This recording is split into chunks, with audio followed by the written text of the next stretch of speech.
welcome. My name is Ben. I'm from 10 Channel 1 Productions, and today I've got something completely different for you. This is completely unscripted. I'm a little late to the party on this on the YouTube front, but I've only just learned about this, and I want to go over it from a railway perspective. Now, I work full-time as a railway maintenance person. So I go out on the track, I patrol private sidings in the UK, and I'm looking for faults on the track. I'm looking for faults with the sleepers, the switches, the point work, all that lot. And then sometimes I will also go out as part of the maintenance gang and fix said problems. So swapping out rails, changing keys, changing chairs, changing sleepers, ballast work, lift and pack where we level it all out again, you name it. If it needs doing with the physical track, not the signalling or anything like that, I tend to do it, okay? So, I know a bit. I'm not an expert. I'm not perfect. I'm not claiming to be an expert, but I'm a quote-unquote professional because I get paid to do it, okay? So, I've found out about this Swiss startup called SunWays, and they are wanting to make solar panels, fair enough, that get suspended between the rails, so in the forefoot. So when you've got a railway, you've got three sections. Either the part of ballast either side is called the cess, and then the bit in between the track is called the forefoot, or 2 foot if you're on narrow gauge. Right? So they've designed here solar panels that fit within the forefoot. Here you go, you can see them being laid out here.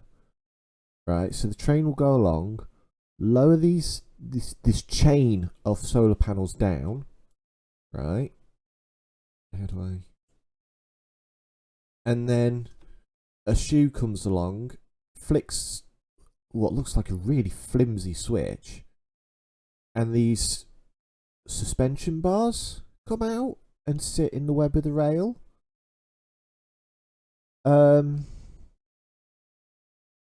This isn't going to work at all. So not on the electrical side of it. I'm not talking electrically. I mean, for starters, you can't even see the wires, and so you're going to have to dig out a bit of ballast in between sleepers to put the wire under the track, and how it's going to work electrically, I can't say because I'm not an electrician. But I do know this. Solar panels are some of the most sensitive technology going.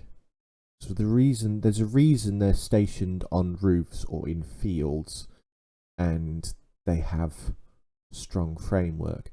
They are incredibly sensitive to vibrations. The glasswork in them is that sensitive that any sort of vibrations, and you can get micro fractures or complete cracking of the glass,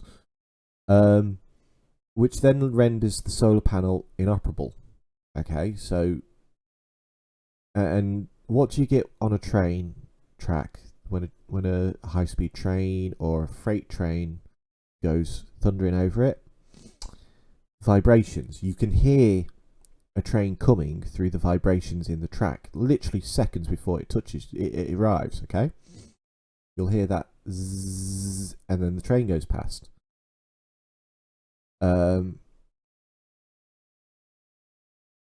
So sticking sensitive solar panels in the forefoot of rails, that vibration is going to damage them pretty quickly. So there's that one. The next problem with them is dust and sand and grit and all the lovely dirt and debris that gets whipped up by trains, especially on the approaches to hills or any form of grade. You've got sanding gear, So you've got all this stuff being, and any dirt coming off the bottom of the train, oils, that'll just completely coat the top of the solar panel. So that's going to render it. That's going to render it inoperable because you're going to block the panel, and it's not going to get as much sunlight. To generate power. So it's going to be pointless. So that's the two major concerns that a lot of people seem to be pointing out. But the one I'm pointing out, right, is how am I supposed to do my job? If I was Network Rail and I'm out patrolling, right, or doing maintenance, how am I supposed to check underneath those solar panels for faults, right? So one of the things I look for is, they've also actually started putting them on sleepers as well. So yeah, that's clever because sleepers don't ever get dirty and covered in ballast. You see all this? See that right there? That little rock that can bounce along, smash every single one of those panels. What's the point, right? But one of the things I look for when out on the track is rotten sleepers. So say they put these down on wooden sleepers, like, I don't know, no, they're concretes. But say they put this down near a section with wooden sleepers, a slow line or a bit of point work or something. How am I meant to check, or in a yard, how am I meant to check that the sleepers underneath aren't rotten through and damaged, right? Obviously they get put down by a special train, so in theory they should be able to be picked up by a special train. So every 2 weeks that I'm at a site, sometimes, once a month I'm at a site, or sometimes we do it twice a month, sometimes we do it once a month. You've got to have this special train come out, pick up all of the solar panels, to then come back through once we're done and put them all back down, just so I can check the sleepers. You're having a laugh. Seriously. The next thing we check for, wet beds. Right, this is where you've got a clay subsurface underneath the ballast, right? And this is what you get what's called voiding. And as the trains go over the track, right, the vibrations bounce the track up and down just slightly. It starts off with a couple of millimetre, and then it starts increasing a few more millimetre, and it's pushing the ballast out of the way and creating a hole under the sleepers. It can happen on any bit. It doesn't have to be clay. If it's got a clay bed or anything, it can happen anywhere. You can always spot voiding because there'll be like white marks. The stones around the sleepers will be white, or if it's in mud, there'll be quite you'll see the outline of the sleeper a bit better. But wet beds is where the water gets to the clay, and as the trains go over, it actually pumps this water and clay water out above the ballast onto the sleepers, and it's a great way to spot voiding and issues like that. And it literally just pumps this clay up. So just there, that one with all the water next to it, that's a perfect example where the voiding is pushing the clay and the ballast out of the way, and you can see all the rest of it. So what we have to do is come along, dig all of that ballast out, on either side, and then fill it with new ballast. And then in a couple of months' time, come along, do it again. Depending on how bad it is.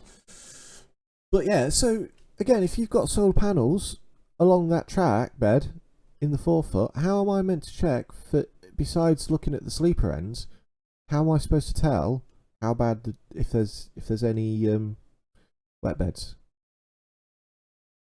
So it's a bit of a joke, really. There's some more there. So yeah, what we end up doing is this: dig out either side of the sleeper and just fill that in with new ballast. That's an emergency clamp. Trying to find some pictures of more wet beds for you that you can actually see.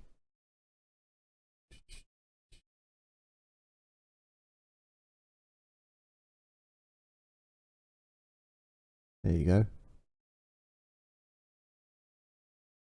But there, this is why we have to lift and pack it and tamp it. Water ponds in wet weather, platform wall doesn't help, slowly rising up through the ballast, yeah. Or serious coal spillage, cess too high, impeding damage. But yeah, there's all sorts of problems with the track that we have to deal with. Vegetation, that's another one I hadn't thought about. Weed spraying, I'd go out and do weed spraying along the middle of along the forefoot and along the cess and sleeper ends. How am I supposed to do that if there's solar panels? And would the chemicals that I'm spraying damage the solar panel? That's a very old picture. So yeah, this is sort of thing that people need to think about when they come up with these grand ideas, right? For solar panels in the track, you're going to impede my job. You're going to damage the panels. So the panels have like a 5-year lifespan in some cases, right? Some of the cheaper ones. So if these are all the cheap ones, you've got to replace them every 5 years. But if they're on the track, they'll be replaced every 6 months to a year. So will this go ahead? Will this solar railway system? I don't think it will. It'll be tested somewhere, found to be completely useless. Have no, because there was another one. Roadways, solar freaking roadways, as they called it. That was it. This is another thing that's been pushed. The idea that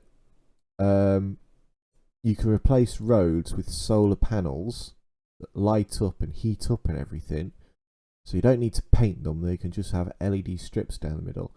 And everywhere that these have been tested, they've failed. So there was one in America where that's the one.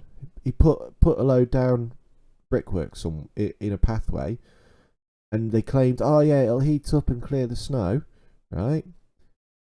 They got caught out with the snow shovel clearing the snow, right? The panels failed. There you go. You can see one that's failed there. And then it caught fire, so the fire brigade had to come out and deal with the junction box, right?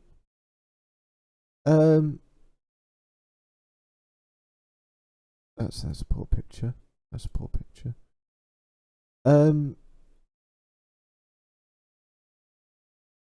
Yeah. So, and then they've tried it in Japan, or was it China, on a cycle path, and the panels got destroyed. They tried it in France, and the panels got destroyed. These ideas don't work. They're great ideas, don't get me wrong, but they're not good enough. The technology just isn't there to do it. Let's see. Yeah. And